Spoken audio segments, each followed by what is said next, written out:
నిజామాబాద్ జిల్లా బోధన్పట్నంలోని Sri Chaitanya vocational junior fake కాలేజీగా మారిందని విద్యార్థులు మండిపడుతున్నారు.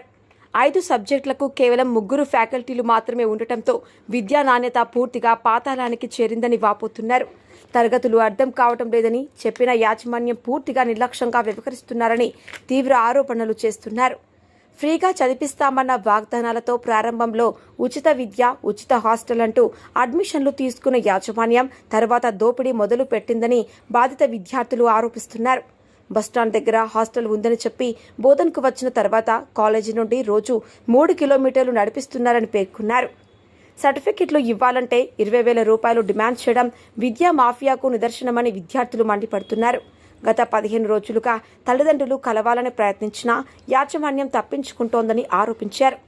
విద్యార్థి సంఘాల ఆధ్వర్యంలో నిర్వహించిన ధర్నాలో కాలేజీ మూసివేయాలని, బాధ్యులపై క్రిమినల్ కేసులు పెట్టాలని డిమాండ్ చేశారు. విద్యార్థుల జీవితాలతో చెలగాటమా, విద్యార్థుల జీవితాలతో చెలగాటమా, విద్యార్థుల జీవితాలతో చెలగాటమా. నేను డొంగ్లీ నుంచి వచ్చాను. నా పేరు వికాసు. ఇక్కడ వచ్చాను. మా స్కూల్కి వచ్చిర్రు కొద్దిగా వొకేషనల్ జూనియర్ కాలేజ్ వాళ్ళు వచ్చారు.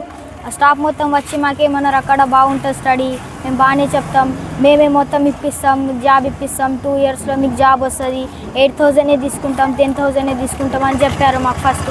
ఇక్కడ వచ్చేసరికి మాకు ఇంకా టీసీ ఇవ్వమంటే 8,000 అడుగుతారు. ఇక్కడ స్టడీ బాగాలేదు, అసలు ఏం బాగాలేదు. ఎప్పుడంటే అప్పుడు వెళ్ళిపోతున్నారు స్టూడెంట్స్. మేడంకి అడగకుండా క్లాస్లో వచ్చి second year first inter first ఇయర్లో వచ్చి కూర్చోవడం అసలు మాకు నచ్చలేదు ఈ కాలేజు. అందుకని మేము అన్నలకు పిలిచాం, టీజీవీపీ అన్నలని పిలిచాం. వాళ్ళకి పిలిస్తే వాళ్ళు మా బాధ తీరుస్తారని మేము కోరుకుంటున్నాం. వచ్చినాం మేము, మా భార్య, మా బిడ్డ, మేము 3 వచ్చినాం. కాగితాలు చూపించినాం. క్యాస్ట్ ఇన్కమ్ మొత్తం లేకుండే బోనపాటి తీసుకున్నారు, టీసీ తీసుకున్నారు, అన్నీ తీసుకున్నారు. పైసలు లేకుంటే 500 అన్నగట్టు ఆన్లైన్ చేస్తా అన్నారు. 500 లేవు, ఏం లేవు. 4 రోజులు చూస్తా అన్నా సార్. నాకు పసంత రాలేదు సార్. మాకు కాగితాలు ఇచ్చేయమని నేను అడిగిన. నిన్న వచ్చిన 11 గంటలకు పొద్దున్న దాకా వేయడానికి కూర్చున్నా, అన్నం తినలేదు, నీళ్ళు తాగి కూర్చున్నా, టిఫిన్ చేసి తర్వాత ఇంటికి పోయినా సార్. అంతే సార్. ఓకే, ధన్యవాదాలు. ఇప్పుడు ఏమంటే మాకు కాగితాలు కావాలి సార్. మా కాగితాలు ఇస్తే మేము ఏడన్నా చేసుకుంటాం, లేకుంటే మేము చేసుకుంటాం. ఇప్పుడు మాకు కాగితాలే కావాలి, మాకు వేరేది ఏం లేదు. అది సారే ఫోనే లిఫ్ట్ చేయట్లేదు. వస్తే మరి మేడం అంటున్నారు, సార్ లేదు, లేరు.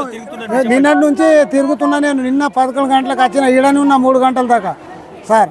3 గంటల నుంచి టిఫిన్ చేసి నేను పోయినా.